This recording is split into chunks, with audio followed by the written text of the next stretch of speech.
Assalamualaikum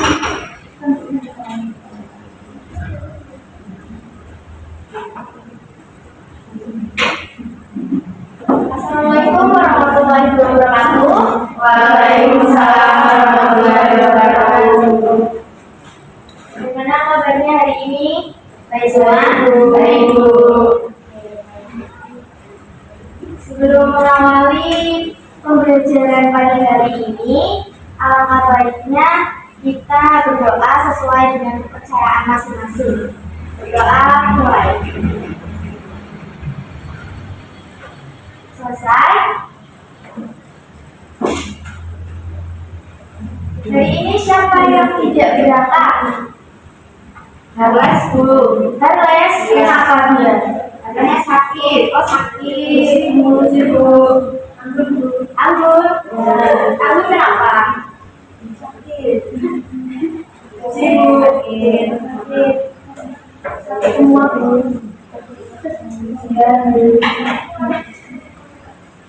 Semua sakit.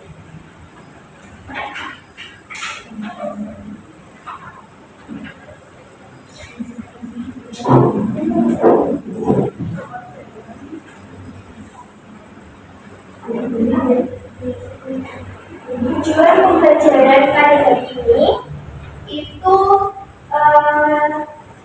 peserta didik mampu menjelaskan sejarah dan fungsi tari tradisional di Indonesia. Indikatornya apa saja? Yang pertama, peserta didik menyebutkan periodisasi sejarah tari di Indonesia. Yang kedua, peserta didik menjelaskan ciri-ciri tari tradisional Indonesia dari setiap periodisasi sejarah tari. Yang ketiga, peserta didik mengidentifikasikan fungsi tari tradisional di Indonesia.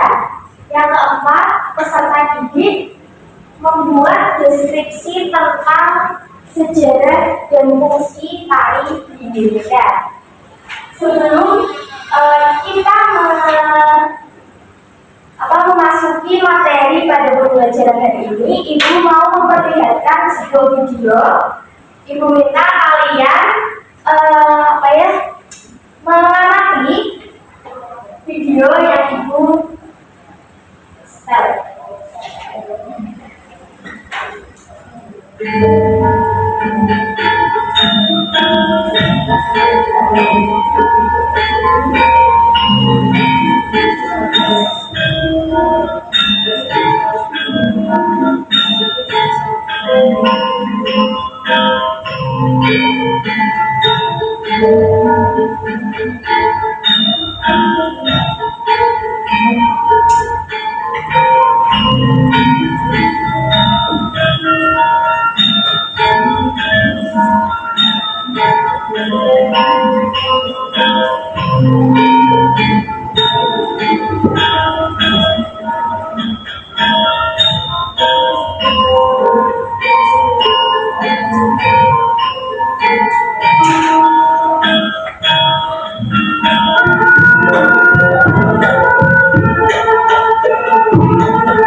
Setelah kalian mengamati video yang tadi setelah ini, apa yang kalian lihat? Kalian hari tradisi. Benar? Terus di sini siapa yang tahu apa itu seni tari? Belum tahu. Oke. Seni tari merupakan cabang seni yang menggunakan gerak sebagai media dalam mengungkapkan ekspresi jiwa penciptanya. Selanjutnya, Ibu akan menjelaskan tentang sejarah tari. Sejarah tari itu ada 6 periodisasi. Yang pertama, zaman prasejarah. Yang kedua, zaman Hindu-Buddha. Yang ketiga, zaman Islam. Yang keempat, zaman kolonial. Yang kelima, zaman kemerdekaan. Dan yang terakhir, yang keenam itu ada zaman pasca kemerdekaan. Saya mau membahas pada zaman prasejarah. Zaman prasejarah dimulai dari zaman batu hingga zaman logam. Gerak tari di zaman batu ini diperkirakan cenderung sangat sederhana, yang berupa hentakan-hentakan kaki sebagai ungkapan emosi. Salah satu peninggalan zaman logam yang erat kaitannya dengan tari adalah alat musik mentara atau gendang yang terbuat dari perunggu. Ditemukan mentara yang berlukisan penari dengan kepala yang dihiasi bulu-bulu serta daun-daunan memunculkan pendapat bahwa di zaman logam mentara ini digunakan sebagai pengiring tarian. Selanjutnya, ini ada gambar mentara yang merupakan salah satu musik dan zaman logam. Selanjutnya ada zaman Hindu-Buddha.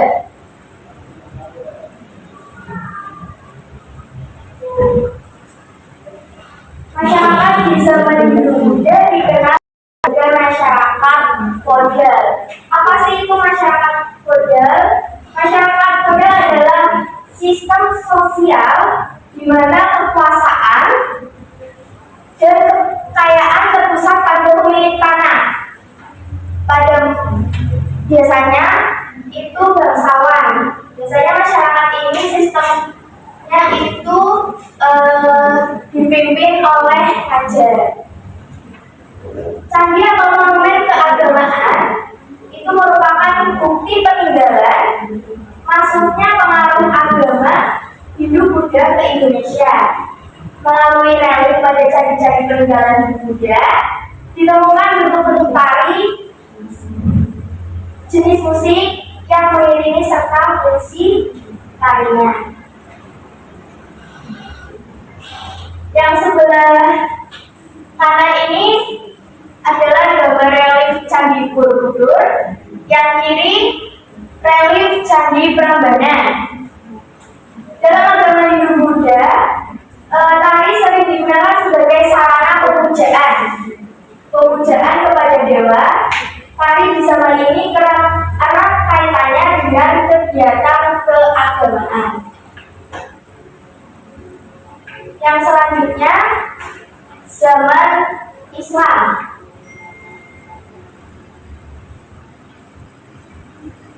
Zaman Islam ini masih termasuk dalam zaman feodal. Perkembangan tari cukup melahirkan gaya tari seperti tari budaya dan tari seripi. Tari budaya dan tari seripi merupakan jenis tarian hiburan raja sekaligus tari yang berfungsi sebagai upacara istana. Sementara itu, di luar istana mulai tumbuh tarian rakyat seperti reog, jatilan, dan sebagainya. Ini gambar-gambar tari budaya, tari serimpi, tari reog, tari jatilan. Selain di daerah Jawa, pengaruh Islam dalam karya tari sangat kental terasa pada kesenian Aceh. Salah satunya adalah tari saman. Pertunjukan tari saman kental dengan syair, petuah, dan dakwah yang dilakukan menggunakan bahasa Arab dan Gayo. Selanjutnya ada zaman kolonial. Pada zaman kolonial ditandai dengan masuknya bangsa Belanda ke Indonesia. Di masa Hindia Belanda muncul suatu kebudayaan yang bernama kebudayaan Inggris. Apa sih itu kebudayaan Inggris? Kebudayaan Inggris adalah sebuah kebudayaan yang terbentuk melalui penggabungan antara budaya Belanda dengan budaya Indonesia, khususnya budaya Jawa.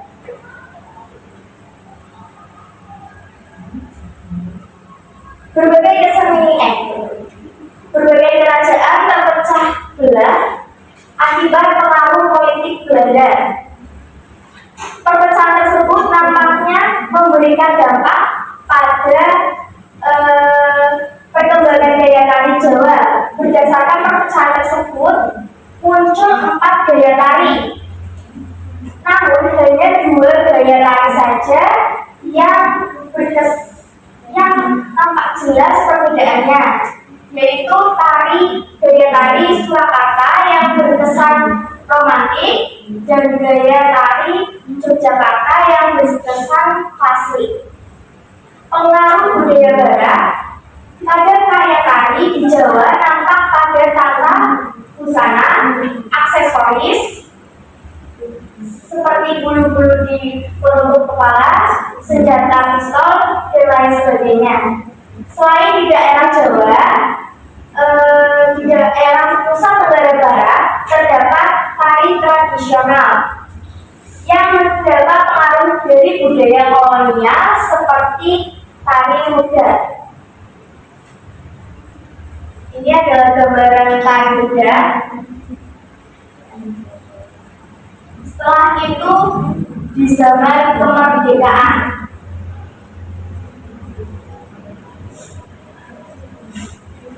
perkembangan di zaman kemerdekaan tidak terlepas dari semangat juang para senimannya.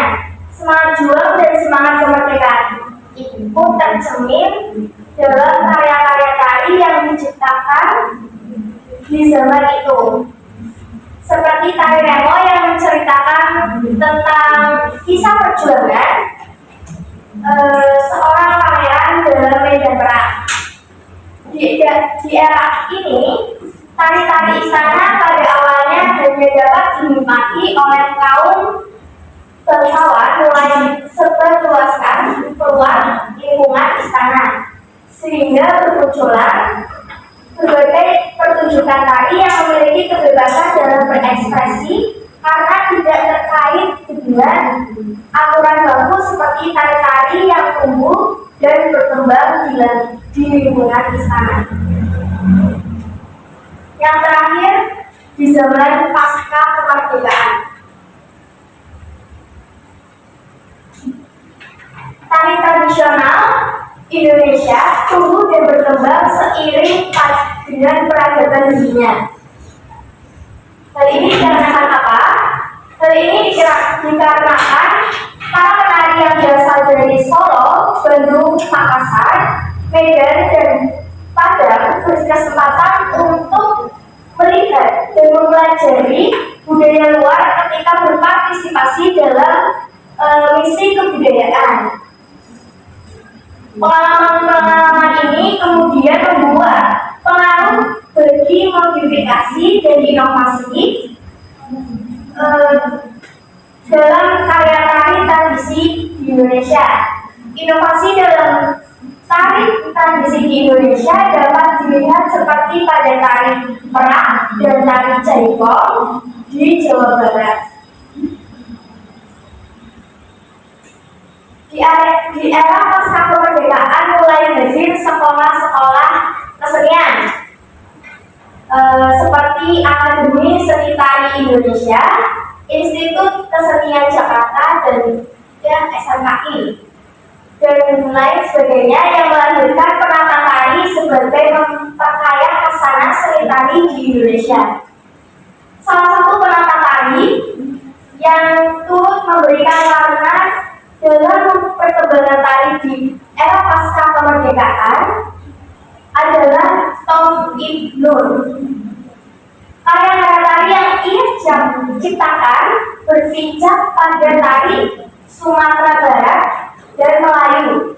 Hingga saat ini banyak penata tari yang turut mengembangkan tari zapin, salah satunya tari zapin tetian yang diciptakan oleh penata tari Suryani. Selanjutnya ada fungsi tari. Fungsi tari itu ada 4. Yang pertama sebagai sarana ritual atau upacara religi. Yang kedua sebagai sarana hiburan. Yang ketiga sebagai pertunjukan. Yang keempat sebagai sajian wisata.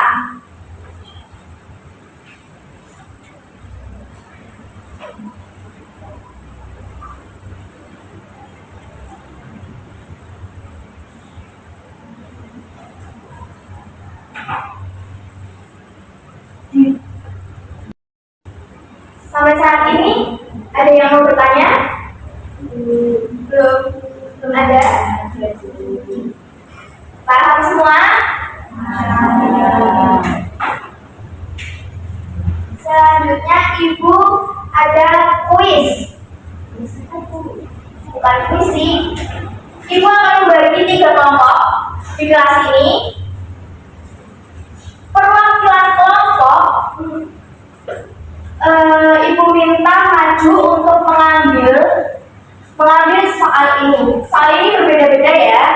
Jadi per kelompok itu mengambil 1 kertas. Untuk kelompoknya bagaimana? Sudah ibu bagi. Sini. 2, 3.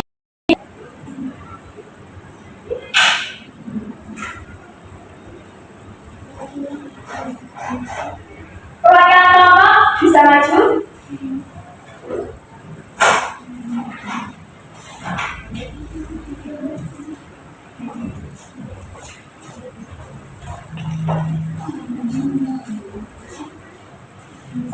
Satu lagi ya Bu.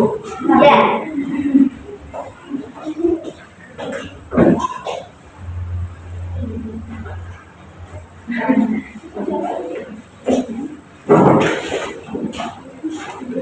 Per kelompok sudah mendapatkan kertasnya ya. Jadi itu kertasnya berisi tentang pertanyaan yang harus kalian jawab. Setelah kalian jawab, ibu minta perwakilan kelompok mempresentasikan di depan. Ibu kasih waktu 5 menit mulai dari sekarang.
Sudah selesai?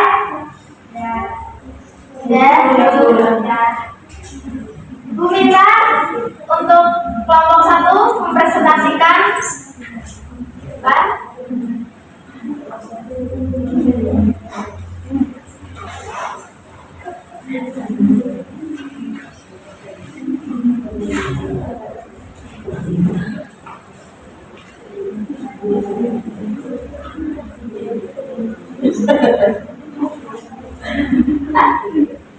Yang pertama, jelaskan pengertian seni tari.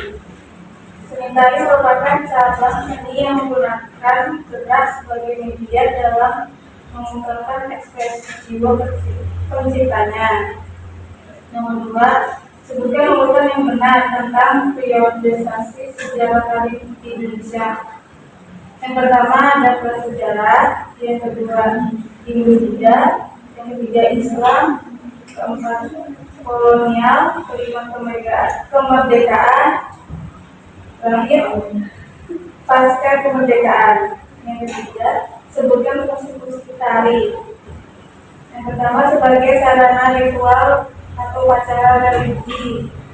Yang kedua sebagai sarana hiburan, sebagai pertunjukan, dan sebagai sajian wisata.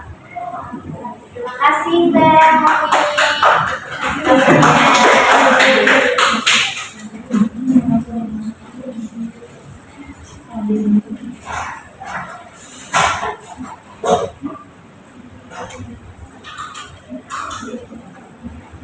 Jadi pada pembelajaran pagi ini kesimpulannya adalah seni tari merupakan suatu cabang seni yang menggunakan gerak sebagai media dalam mengungkapkan ekspresi jiwa penciptanya. Periodisasi dalam sejarah itu ada berapa? Ada. Yang pertama apa? Zaman sejarah. Kedua, Hindu-Buddha, Islam, kolonial. Kelima, kemerdekaan. Pasca kemerdekaan. Fungsi-fungsi tari ada empat.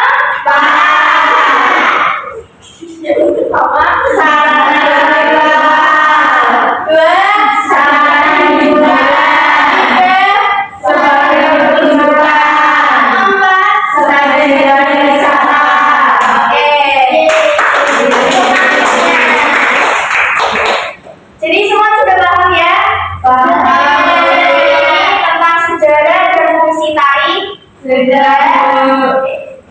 Baik, pembelajaran hari ini sudah selesai. Ibu tutup. Untuk tugas minggu depan, Ibu minta untuk dari setiap kelompok yang Ibu bagi, tadi Ibu minta kalian mencari jenis-jenis tari yang ada di berbagai daerah dan sebutkan fungsi dari tari tersebut. Oke? Ya, Bu. Terus Ibu minta nanti presentasi semua kelompok. Paham untuk tugasnya?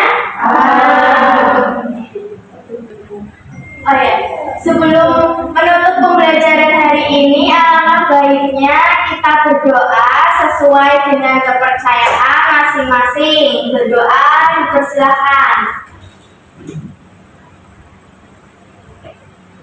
Selesai. Sekian dari Ibu. Terima kasih. Selamat pagi semua.